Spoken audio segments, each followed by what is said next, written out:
같이 기도함으로 새벽기도 시작하겠습니다. 하나님 아버지 감사합니다. 오늘도 주님 앞에 나아가 아버지의 말씀을 듣고 말씀 가운데 우리를 다시 한번 지켜보고 하나님의 은혜 가운데 살아갈 수 있는 오늘 하루가 될 수 있도록 인도하여 주옵소서. 이 사순절 기간 동안에 주님의 우리를 구원하시기 위하여 흘리신 땀방울과 수고와 노력과 그 눈물을 경험하며 다시 한번 하나님의 은혜로 충만할 수 있는 사순절의 기간이 될 수 있도록 주님 인도하여 주옵소서. 예수님 이름 받들어 기도합니다. 아멘. 오늘 말씀은 마가복음 6장 45절에서 56절입니다. 마가복음 6장 45절에서 56절입니다. 예수께서 즉시 제자들을 재촉하사 자기가 무리를 보내는 동안에 배 타고 앞서 건너편 벳세다에 가게 하시고 무리를 작별하신 후에 기도하러 산으로 가시니라. 처음에 배는 바다 가운데 있고 예수께서는 홀로 들에 계시다가 무태 계시다가 바람이 거스름으로 제자들이 힘겹게 노젓는 것을 보시고 밤 사경쯤에 바다 위로 걸어서 그들에게 오사 지나가려고 하시매 제자들이 그가 바다 위로 걸어오심을 보고 유령인가 하여 소리 지르니 그들이 다 예수를 보고 놀람이라. 이에 예수께서 곧 그들에게 말씀하여 이르시되 안심하라 내니 두려워하지 말라 하시고 배에 올라 그들에게 가시니 바람이 그치는지라. 제자들의 마음에 심히 놀라니 이는 그들이 그 떡 떼시던 일을 깨닫지 못하고 도리어 그 마음이 둔하여졌음이로라. 건너가 게네사렛 땅에 이르러 대고 배에서 내리니 사람들이 곧 예수인 줄 알고 그 온 지방으로 달려 돌아다니며 예수께서 어디 계시다는 말을 듣는 대로 병든 자를 침상째로 메고 나아오니 아무데나 예수께서 들어가시는 지방이나 도시나 마을에서 병자를 시장에 두고 예수께 그 옷가에라도 손을 대게 하시기를 간구하니 손을 대는 자는 다 성함을 얻으니라. 아멘. 오늘 장면은 좀 낯이 익죠. 왜냐하면 우리가 마가복음 4장에서 이미 본 사건과 유사하기 때문입니다. 마가복음 4장 37절부터 41절까지 보면 이런 말씀이 있습니다. 큰 광풍이 일어나며 물결이 배에 부딪혀 들어와 배에 가득하게 되었더라. 예수께서는 고물에서 베개를 메고 주무시더니 제자들이 깨우며 이르되 선생님이여 우리가 죽게 된 것을 돌보지 아니하시나이까 하니 예수께서 깨어 바람을 꾸짖으시며 바다더러 이르시되 잠잠하라 고요하라 하시니 바람이 그치고 아주 잔잔하여지더라. 이에 제자들에게 이르시되 어찌하여 이렇게 무서워하느냐 너희가 어찌 믿음이 없느냐 하시니 그들이 심히 두려워하여 서로 말하되 그가 누구이기에 바람과 바다도 순종하는가 하였더라. 분명히 이들이 바다 가운데에 물결이 배로 들어오니까 침몰해 죽게 생겼습니다. 예수님을 깨웠고 예수님이 그 광풍을 잔잔하게 하시고 그러면서 어찌하여 믿음이 없느냐 왜 무서워하느냐라는 말씀을 하셨죠. 그걸 듣고 이들이 좀 더 담대한 믿음이 되었을까? 뭔가 달라졌을까라는 기대를 갖게 하죠. 왜냐하면 똑같은 장면이 등장하니까 말입니다. 오늘 바람이 거슬러서 제자들이 힘겹게 노를 젓는 가운데 있었다. 이들은 똑같은 위기 가운데 있었다라는 거죠. 분명히 비슷한 경험을 마가복음 4장에서 이미 했고 게다가 우리가 이 본 것처럼 바로 7절 보게 되면 12제자를 부르사 둘씩 보내시며 더러운 귀신을 제어하는 권능을 주시고 이들이 그 수많은 귀신들을 내쫓는 사역들을 예수님의 권능을 가지고 경험하기도 했었죠. 전도 여행에서. 그리고 오늘 보면 바로 앞에서는 오병이어의 기적까지 봤죠. 그러니까 이들이 예수님에게 왜 믿음이 없느냐 그리고 귀신을 제어하는 능력으로 전도 여행도 하고 오병이어도 보고 이들이 이제 정말 단단한 믿음이 될 만한 기적들과 조건들은 다 갖추어진 것 같아요. 그런데 지금 부딪히는 과제는 약간 다르죠. 다 비슷한데 이번엔 예수님이 안 계세요. 어떻게 보면 예수님이 이 일을 통하여 과거에 있었던 똑같은 경우를 다시 반복할 때 예수님이 부재하심으로 이들의 믿음이 어떠한가를 보시려고 하셨던 것 같아요. 왜냐하면 45절에 즉시 제자들을 재촉하사 그러니까 예수님이 그들과 함께 같이 가셔도 되는데 굳이 기도하러 산으로 가시고 그들을 재촉하여 일부러 먼저 보내셨다라고 이야기하는 것입니다. 그리고 바람이 거스르고 바람이 불고 광풍이 일고 위기가 오는 거죠. 그러니까 예수님의 관심이나 우리의 관심도 똑같이 보게 되는 거죠. 이들은 정말 변했는가? 이번엔 예수님이 없다. 그럼 이들은 어떠한 믿음을 보여줄 것인가? 이 광풍이 있는 가운데 예수님이 등장하세요. 그리고 바다 위에 걸어서 오시니까 48절에 유령인가 하여 소리를 질렀다라고 이야기합니다. 그러면서 오늘 52절에 이렇게 정리하죠. 이는 그들이 그 떡 떼시던 일을 깨닫지 못하고 도리어 그 마음이 둔하여졌음이러라. 분명히 이들이 수많은 기적과 믿음을 가질 수 있는 조건을 가졌음에도 불구하고 경험했음에도 불구하고 예수님의 부재 상황 가운데 예수님이 나타나실 때에 이들이 유령이라 하며 두려워하는 믿음을 보여주고 있다는 거죠. 오병이어의 기적을 받고 놀라운 기적들, 혈류병 여인의 기적들, 야이로의 딸이 살아나는 기적들, 여러 기적들을 보고도 이들은 역시 아직 온전한 믿음으로 변화되지 않았다라는 것을 오늘 보게 되죠. 결국 무엇을 말함입니까? 기적으로 사람들이 변화되지는 않는다라는 거예요. 아무리 죽은 사람이 살아나고 귀신을 내쫓는 경험을 자기 스스로도 하고 오병이어의 기적을 보았어도 이들은 완전히 바뀌지 않았다라는 걸 우리가 보게 되죠. 기적으로 믿음이 생기는 게 아닙니다. 우리가 계속해서 보지만 3년의 공생애 동안 예수님을 쫓아다니는 제자들이 얼마나 많은 기적을 보았겠어요. 근데 십자가 예수님이 잡히시다 그대로 도망갔다라는 걸 우리가 보게 되죠. 믿음은 기적을 통해서 만들어지는 것이 아니다라는 것입니다. 믿음은 관계와 사랑 가지고 만들어지는 것이죠. 기적으로 우리를 바꾸실 수 있다면 구약에서 수많은 기적을 보았던 이스라엘 백성들은 10가지 재앙을 보고 만나를 보고 불기둥 구름기둥을 보고 호개가 갈리는 것을 보고 그들은 완전히 변화되어 하나님을 쫓는 데 있어서 한 번의 망설임도 없었어야만 합니다. 그런데 그들이 정탐꾼을 가나안에 보내고 나서 하는 말이 무엇입니까? 모세를 죽이고 다시 애굽으로 돌아가자라는 말이었어요. 기적이 그들을 단 하나도 변화시키지 못한 거죠. 그리고 제자들 역시 기적으로 변화되지 않았습니다. 왜냐하면 아무리 많은 기적을 보았어도 결국 가룟 유다는 예수님을 팔아 넘겼기 때문이죠. 왜 그런 일이 벌어졌을까요?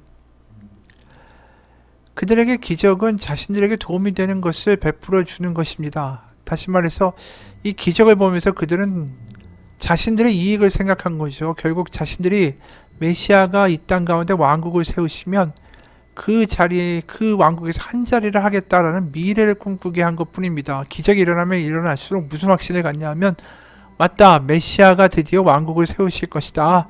메시아는 정말 왕국을 세우시고 우리가 그 자리에서 한몫하게 될 것이다 라는 확신을 더 갖게 되었다라는 것이죠. 그러니까 다시 말해서 자신들의 기대와 자신들이 원하는 바를 채워주지 못하는 예수님은 따를 필요가 없는 거예요. 기적을 베푼다고 해서 그게 내가 예수님을 주라고 고백하는 개인적인 관계의 믿음으로 성숙하지 못한다라는 것이죠. 기적을 일으키시지만 결국 왕국을 세우지 않는 예수님은 필요가 없죠. 그렇기 때문에 가룟 유다는 예수님을 팔아넘길 수밖에 없었던 것입니다. 왜냐하면 기적을 준다고 하면 굳이 예수님이 필요가 없는 거예요. 자신들이 원하는 기적을 줄 상대는 예수님이 아니라 다른 데도 있다면 얼마든지 예수님을 버릴 수 있는 거죠. 예수님과의 사랑의 인격적인 관계가 없으니까. 우리도 마찬가지입니다. 예수님을 믿고 주님을 믿어서 내가 원하는 걸 준다고 하면 믿고 세상에 누군가가 준다든가 돈이 그만한 혜택을 준다고 하면 우리는 예수님이 아니라 돈을 믿게 되는 것이죠. 그러니까 우리의 꿈과 기대를 만족시켜주는 것, 그것으로 우리는 신앙이 생기는 게 아닙니다. 그래서 이스라엘 백성들이 자신의 기대와 꿈을 만족시켜주는 존재로 바알을 듣게 되자 예수님을, 하나님을 버릴 수 있는 거죠. 기대를 쫓는 거지 기적을, 자신의 꿈을 쫓는 거지 예수님을 믿는 것이 아니기 때문이죠. 자신의 기대와 꿈을 이루어줄 수 있는 기적을 베푸는 존재라면 그것이 어떤 존재이든 간에 믿을 수 있는 준비가 되어 있었다라는 것입니다. 우리가 하나님 앞에 기적을 바라죠. 그리고 정말 병에서의 기적, 어려운 상황의 기적, 정말 취업이 안 되는 데 가운데의 어떤 기적, 우리의 삶에서 먹고 사는 문제가 해결 안 될 때 그것이 풀어지는 기적을 보고도 우리는 변화되지 않아요. 이게 무서운 이야기죠. 우리를 변화시킬 수 있는 것은 사랑 때문입니다. 그렇기 때문에 하나님이 자신의 능력으로 우리 가운데 내가 하나님이다라는 걸 인정받고자 하시지 않았어요.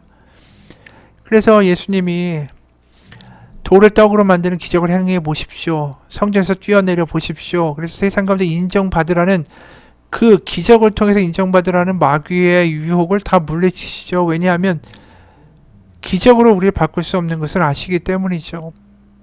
우리가 바뀔 수 있는 것은 기적이 아니라 사랑뿐입니다. 그렇기 때문에 예수님의 십자가, 바로 그 사랑, 우리를 품으시는 사랑, 우리 때문에 아파하시는 사랑, 우리를 품으시기 위하여 이 엉터리고 죄 많고 변덕 많고 얼마든지 하나님을 배반할 수 있는 우리의 이 부족함을 끌어안으시면서 마음 가운데 시퍼렇게 멍이 드시는 그 십자가의 사랑 외에는 우리를 바꿀 수가 없다라는 것을 아시는 거죠.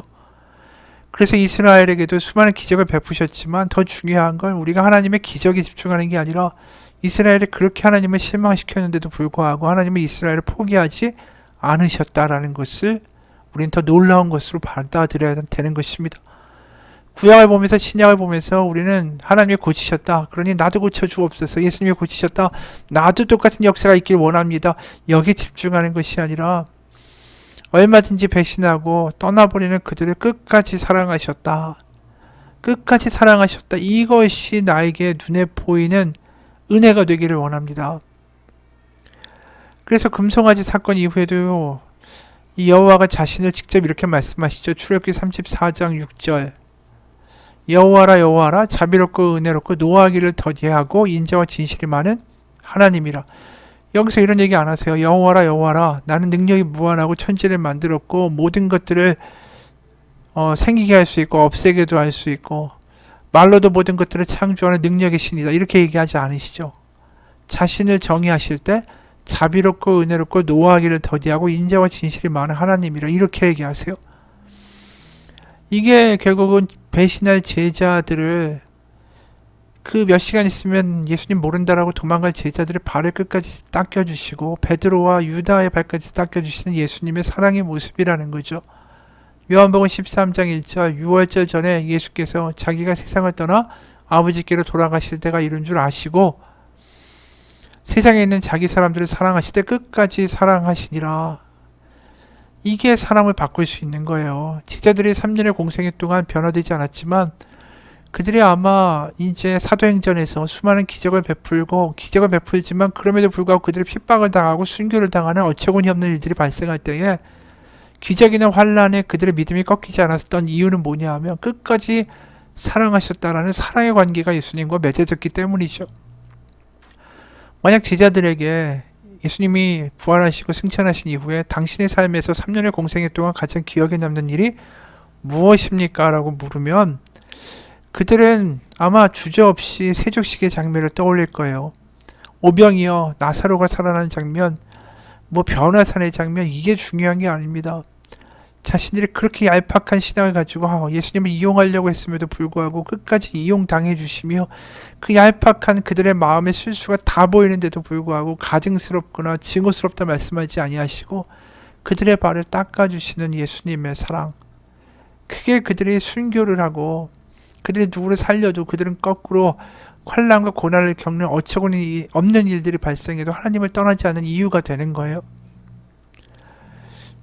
지금 예수님께 이 제자들은 기적을 통해서 변화되지 않는 모습을 보여주고 있는데 이 예수님이 게네사렛에 가시니까 배에서 내리시니까 수많은 사람들이 침상째로 병자를 데리고 오고 심지어 그 옷자락에 손만 대도 낫겠다라고 달려오는 걸 보게 되죠. 이들에게는 간절한 믿음이 있었던 거예요. 이들은 계속해서 예수님 아니면 안 됩니다라는 생각, 주님 아니면 안 됩니다.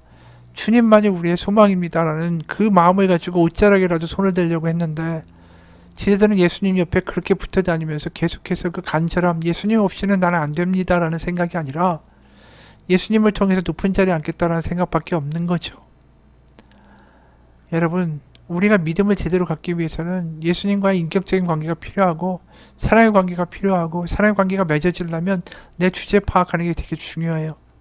난 참 부족한 자입니다. 나는 변덕이 많고요. 믿음도 정말 작은 자입니다. 하지만 주님이 나를 포기하지 않습니다. 주님이 나를 사랑하기로 작정하셨음을 믿습니다. 저는 다시 주님께로 우리의 마음을 문을 열고 주님께로 나아갑니다. 이 고백이 신앙이라는 거죠. 그래서 기적에 집중하는 게 아니라 내가 원하는 대로 이루어지는 것에 집중하는 것이 아니라 나 같은 사람을 끝까지 사랑했고 참아주신 하나님의 사랑에 의거하여 그 믿음을 가지고 가는 올바른 자리. 그래서 주님 아니면, 주님의 사랑 아니면, 주님의 은혜 아니면 저는 안 됩니다라고 고백할 수 있는 믿음이 되는 거, 그게 참 믿음이라는 것이죠. 인간의 본성이라는 게 참 얄팍해요. 미국의 랭던 게이키라는 분이 있는데, 이분이 2차 세계대전 당시에 중국의 포로 수용소에 갇혔을 때 이런 일을 겪었대요. 성탄절이 지난 어느 날 미국 적십자에서 선물이 왔어요. 선물 꾸러미는 모두 1550개였고 포로들은 1450명이요. 그러니까 100개가 남는 거죠. 그러니까 수용소에서는 포로들한테 다 하나씩 나눠주고 미국인 포로 200명에게는 반 꾸러미씩 더 주겠다. 그랬더니 미국인 포로들이 항의를 하는 거예요. 이게 미국에서 보내준 거니까 다른 사람들은 아예 주지 말고 미국인 포로들에게만 7개 반씩 분배해달라고 요구한 거예요. 그러니까 다른 포로들이 분노하죠. 어떻게 미국 사람들이 저럴 수가 있는가. 그러면서 이 사건을 두고 이렇게 말합니다. 누가 미국인인지 영국인인지 백인인지 흑인인지 유대인인지 인다인인지 그런 것들에 대해서는 전혀 있고 우린 다 같은 포로라고 생각했던 공동체가 하루아침에 갈라지고 붕괴되더니 적대적인 민족주의 집단으로 완전히 분리되고 말았다. 정말 역설적인 것은 그것을 일으킨 것이 크리스마스 선물이었다라는 것이다. 생명을 주는 막대한 양의 음식 구러미, 그 선물 보따리 앞에 수용소는 완전히 인간의 갈등과 악이라는 돌풍에 휩싸이고 말았다. 우리는 하나다 그러다가 순간적으로 이게 딱 문제가 결부되는 순간에 얼마든지 돌아서는 게 인간이라는 거죠. 우린 다 그런 존재예요. 그런 존재를 사랑해준다라는 게 기적 아닙니까? 그런 존재를 끝까지 품어주겠다라는 게 기적 아니에요. 우리가 기적을 경험해도 또 약삭 빠르게 얼마든지 우리는 하나님을 배반하고 다른 데로 갈 수 있는 사람들 아닙니까? 기적을 베풀어도 기적 베푼 다음에는 건강해져서 아팠다가 하나님 낫습니다. 그 다음에 그 나은 건강을 가지고 내가 원하는 대로 살아가기 위해 달려나가는 게 우리의 모습 아닙니까? 그런 나를 사랑하신다는 게 기적이죠. 어떤 땐 나도 내가 싫은데 그런 나를 끝까지 품어주시면서 그것 때문에 시퍼렇게 멍이 들고 그것 때문에 십자가에서 피를 흘리셔야만 했던 예수님의 그 하나님의 마음이 크게 기적인 거죠. 우리는 그런 주님의 사랑 앞에 무너지고 주님 없이는 안 됩니다. 나 같은 작자를 사랑할 수 있는 분은 주님밖에 없습니다. 그 고백이 바로 믿음입니다. 같이 기도하겠습니다. 하나님, 엉터리 같은 제자들을 끝까지 품으시는 예수님을 보게 됩니다. 주님밖에 없습니다라는 고백 대신에 자신들의 꿈만을 생각하며 자신들이 원하는 것을 이루어줄 신만을 기대하며 나아가는, 그래서 얼마든지 기대를 이루어주지 않는 예수님은 버릴 수 있는 그 제자들의 모습을 우리가 보게 됩니다. 그건 제자들의 모습이 아니라 우리의 모습입니다. 하나님 고쳐만 주시면, 이 일만 해주시면 하나님 제가 모든 것을 다 바치겠습니다. 하지만 막상 낳고 소원이 이루어지면 나 몰라라 해버리고 도망가 버리는 우리의 본질, 정말 얄팍한 모습에도 불구하고 우리를 포기하지 않겠다라는 하나님의 마음, 그것이 기적입니다. 이런 못난 나를 끝까지 사랑하겠다, 끝까지 포기하지 않겠다라는 하나님의 마음이 기적입니다. 그 하나님의 사랑 가운데 항복하고 우리도 하나님을 사랑하며 나아가는 믿음의 하루가 되게 도와주옵소서. 예수님 이름 받들어 기도합니다. 아멘.